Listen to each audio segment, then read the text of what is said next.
Bonjour chers frères et sœurs, encore ce matin, nous sommes ensemble. Je veux bénir Dieu sur vos vies. Je demande à Dieu d'ouvrir les écluses des cieux dans vos vies pour vous amener à recevoir quelque chose de surnaturel en cette année 2020, qui est décrétée comme l'année du surnaturel. Je prie que le surnaturel se manifeste dans tes finances, dans ta vie spirituelle, dans ta vie sociale et dans tous les domaines de ta vie. Chers frères et sœurs, je veux bénir Dieu en ce jour qui me donne encore la force de pouvoir me tenir devant vous pour vous parler cette fois-ci de l'humilité. L'humilité sans laquelle nous ne pouvons pas voir la gloire de Dieu. Car la Bible même le déclare que Dieu résiste aux orgueilleux et il fait grâce aux humbles. Je prie que le Seigneur, le Dieu vivant, nous amène à comprendre ce que c'est que l'humilité. Lorsqu'un enfant de Dieu n'est pas humble, il passe à côté de ses bénédictions. C'est pour vous dire ce matin que l'humilité est la clé de la victoire dans tous les domaines de nos vies, la clé d'une puissance surnaturelle qui nous amène à vaincre même nos ennemis. Alléluia. Alors, je veux lire le passage ce matin tiré de Jacques 4, verset 10 qui dit « Humiliez-vous devant le Seigneur et il vous élèvera. » Humiliez-vous devant le Seigneur et il vous élèvera. L'humilité est une vertu. Une des vertus de Christ. Et regardez déjà comment Christ est arrivé, où il est né, dans une étable. Lui, le roi des rois, le Dieu tout-puissant, il est né dans une étable, un endroit où les animaux mettent bas, dans des pailles. C'est là-bas qu'il est né. Et quand il est sorti, il a commencé à grandir.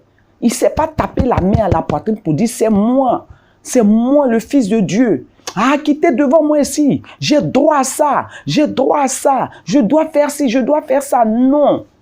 Il nous a démontré la puissance de l'humilité. Il nous a démontré que l'humilité précède véritablement la gloire. Celui qui est humble ne peut que marcher dans la gloire de Dieu.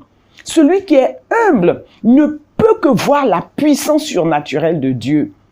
C'est pour cela que la Bible nous dit, en Jacques 4, verset 10, il dit « Humiliez-vous donc devant le Seigneur et Dieu va vous élever. » Et quand il dit « Humiliez-vous donc devant le Seigneur », tu ne vois pas le Seigneur. Tu ne le vois pas. Il est invisible. C'est l'ami invisible, l'ami sincère, l'ami véritable de tout disciple de Christ. Alléluia. Et parce que ce monsieur, cet homme que nous suivons, cet homme que nous prétendons aimons est humble, et nous disons que ce n'est plus nous qui vivons, mais que c'est lui qui vit en nous, nous devons d'être humbles dans tous les domaines de nos vies. Ne demeurons pas dans l'orgueil. L'orgueil détruit. L'orgueil précède la chute. Ne nous gonflons pas les épaules en tant qu'enfants de Dieu. Rabaissons-nous même devant le plus petit et le respect nous sera donné. Chers frères et sœurs, alléluia. L'humilité, je vous disais tantôt, l'humilité est le fondement de toute vertu. Toute autre vertu. C'est le fondement de toute autre vertu. Et l'humilité est définie par la Bible comme la douceur, la modestie, le renoncement à soi. Le renoncement à soi. Et vous allez voir que quand vous vous comportez comme ça, Dieu ne peut que vous donner la victoire même face à l'adversité, face à vos ennemis. L'humilité. L'humilité est une vertu qui renverse les murailles de l'ennemi, qui renverse les complots du diable contre nos vies. Quand tu es humble, Dieu prend toute la place devant toi et Dieu vient pour renverser ce que vous êtes en train de faire. Mon frère, ma soeur, ce matin, je te parle de ce petit mot, humilité, qui a une puissance surnaturelle. Alléluia. C'est une clé. L'humilité est une clé. Ça fait partie du trousseau de clés de Dieu avec lequel tu peux ouvrir des portes. Des portes, une porte, tu peux ouvrir une porte de victoire. Une porte de quoi? De succès. Une porte d'accomplissement. C'est ça, la porte là est là. Et on te donne cette clé de l'humilité. Mais malheureusement, les chrétiens d'aujourd'hui, les serviteurs de Dieu d'aujourd'hui ne veulent pas utiliser cette clé. On veut s'asseoir pour qu'on nous serve. On veut s'asseoir pour tout avoir. On ne veut pas faire d'efforts pour avoir une victoire. Mais on veut rester là et puis vouloir s'auto-proclamer, vouloir monter sur la tête. Mon frère, ma soeur, si tu n'es pas humble, même dans ton foyer, tu peux détruire tes enfants parce que tu n'es pas humble. Dans un foyer, l'humilité doit être la clé de la femme. Pour mettre, comment dirais-je, changer la mentalité de son époux. Mais tu ne peux pas être une femme mariée, tu es dans la maison et c'est toi qui montes, qui prends des décisions sans informer ton mari. Non, ne faisons pas ça. Un enfant de Dieu doit changer de vie, doit montrer, quand bien même ton homme a un tempérament bizarre, ton mari est bizarre, est méchant, comment dirais-je, Nabal. Hein? L'humilité peut t'amener non seulement à sauver ton mari, mais à changer le caractère de ton mari, à changer la mentalité de ton mari. Prenons l'exemple sur Abigail. C'était une femme humble, une femme de distinction, une femme de valeur, qui avait un mari très méchant. Lisez cela dans 2 Samuel, verset 25, vous allez voir. Mais cette femme, qu'est-ce qu'elle n'a pas fait? Qu'est-ce qu'elle n'a pas subi avec son mari? Qu'est-ce qu'elle n'a pas vu? Son mari était riche et il utilisait son pouvoir, hein, son pouvoir, comment dirais-je, financier pour pouvoir dominer les gens, écraser les gens, malmener les gens. Cette femme n'avait pas la paix dans son foyer. Mais l'humilité de cette femme a mené Dieu à lui montrer une gloire, une puissance surnaturelle. Marchons dans l'humilité. Laissons Dieu faire toutes choses.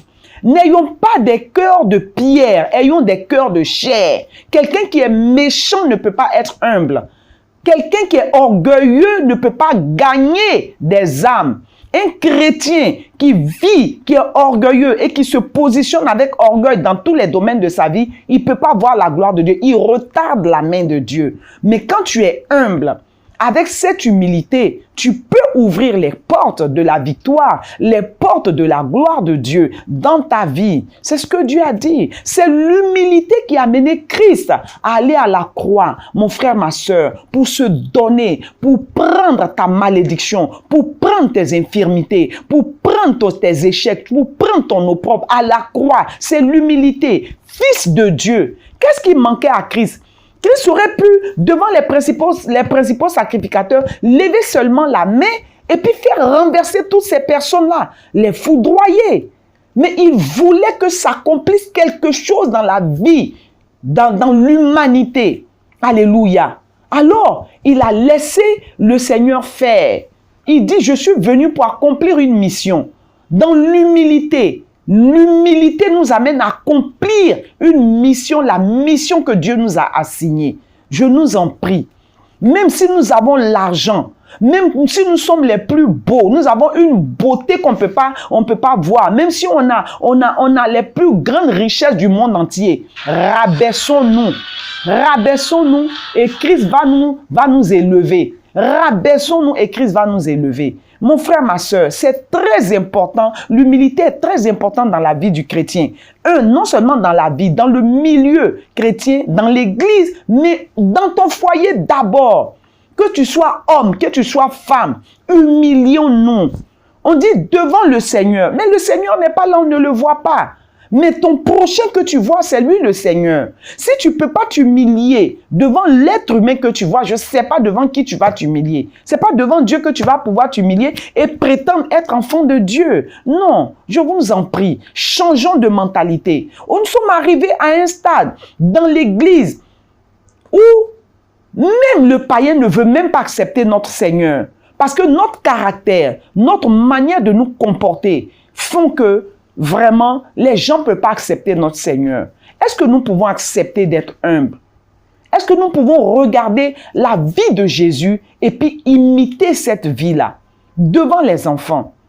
En tant que servant de Dieu, en tant que serviteur de Dieu, en tant que disciple de Christ, servons les plus petits d'abord. Servons les autres d'abord. Et Dieu va se charger de nous. C'est ce que Christ a dit.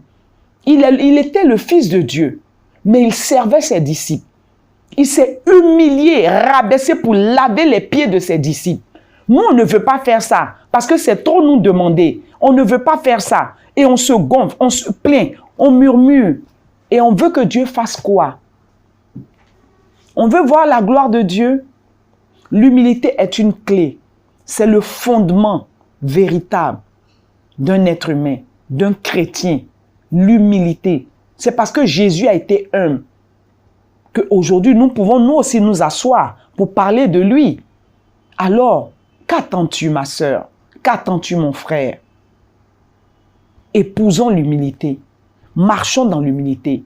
Soyons humbles, même avec les enfants. Il y a des gens qui sont tellement orgueilleux qui ne peuvent même pas s'asseoir pour causer même avec des jeunes, des enfants qui sont dans leur quartier. Tellement ils sont remplis d'orgueil. Tu vas te dégonfler un jour.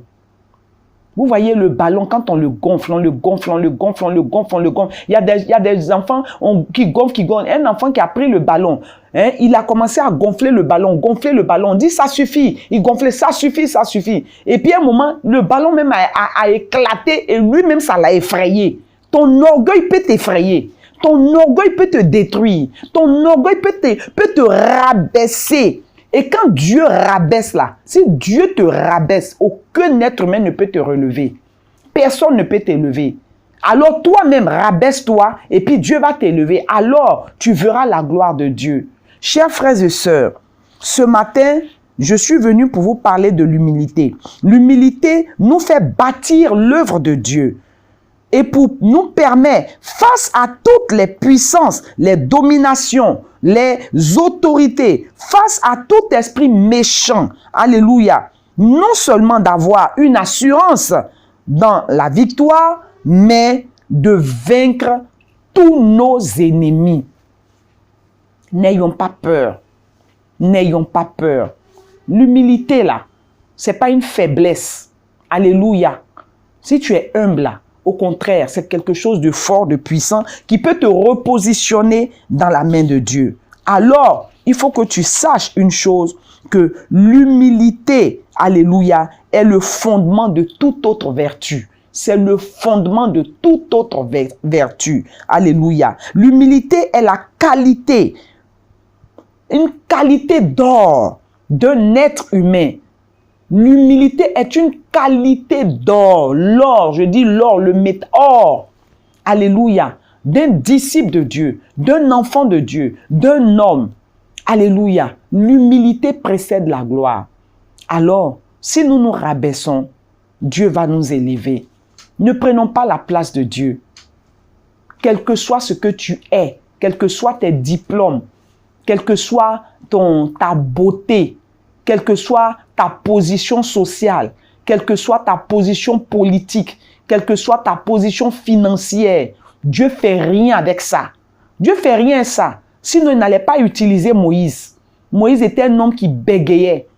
Alléluia. Quand tu es humble, tu comprends que la patience peut t'amener quelque part. L'humilité nous conduit à la patience. Changeons de mentalité. Il est temps que quelqu'un entre maintenant dans un temps de prière, de repentance pour que Dieu t'aide à être humble. Longtemps, ton orgueil a chassé les gens de l'église. Longtemps, ton orgueil a détruit même ton entourage. L'orgueil que tu as t'a mis dans un cachot. Mais si tu comprends et tu reconnais que l'orgueil est en train de te détruire, l'humilité va venir. Tu vas t'humilier. Dieu va t'aider à épouser l'humilité. L'humilité, c'est Jésus. Alors, si tu crois que ce n'est plus toi qui vis, que c'est Christ qui vit en toi, mon frère, ma sœur, humilie-toi. Et l'orgueil fait que des gens qui se précipitent, ils vont à des invitations, on ne les a même pas installés, leur orgueil les amène à aller prendre la première place. C'est honteux. Parce que quand les gens viennent, ils te soulèvent et puis ils te jettent derrière. Reste derrière. Et eux-mêmes, quand ils vont venir, ils vont comprendre ton humilité et te ramener devant. Alléluia. Rabaissons-nous afin que Dieu nous élève. Car lorsque Dieu élève, personne ne peut nous rabaisser. Mais si Dieu t'abaisse, je t'assure, aucun être humain, même ton argent, ne pourra pas t'élever. Alors je nous exhorte en ce matin à marcher dans l'humilité, à refléter l'humilité, à rêver l'humilité, à vivre l'humilité, car l'humilité précède la gloire. Que Dieu nous bénisse et que Dieu nous donne d'aller de gloire en gloire dans tout ce que nous faisons. Car l'humilité aussi est un élément de la sanctification. Celui qui est humble est capable de vivre la sanctification. Sachez que la sanctification aussi, sans la sanctification, nul ne peut voir la gloire de Dieu. Alors, que l'humilité soit ton lot ce matin. Prions. Seigneur Dieu, nous voulons te bénir et te glorifier, car tu es le Dieu humble. Seigneur, et si nous disons que nous marchons, nous te connaissons, nous t'avons reçu et que nous croyons en ton nom, aide-nous à demeurer humbles. Pardonne-nous chaque fois que nous avons manifesté un comportement orgueilleux. Pardonne-nous et repositionne-nous, Seigneur, dans la phase de l'humilité, car nous avons besoin de l'humilité pour avancer. Seigneur, que ton nom soit glorifié, que ton nom soit sanctifié, afin que ton règne descende dans nos vies au travers de l'humilité. Béni sois-tu, Père, au nom de Jésus-Christ de Nazareth. Amen. Chers frères et sœurs, je vous aime. Que Dieu vous bénisse. Love you. À demain.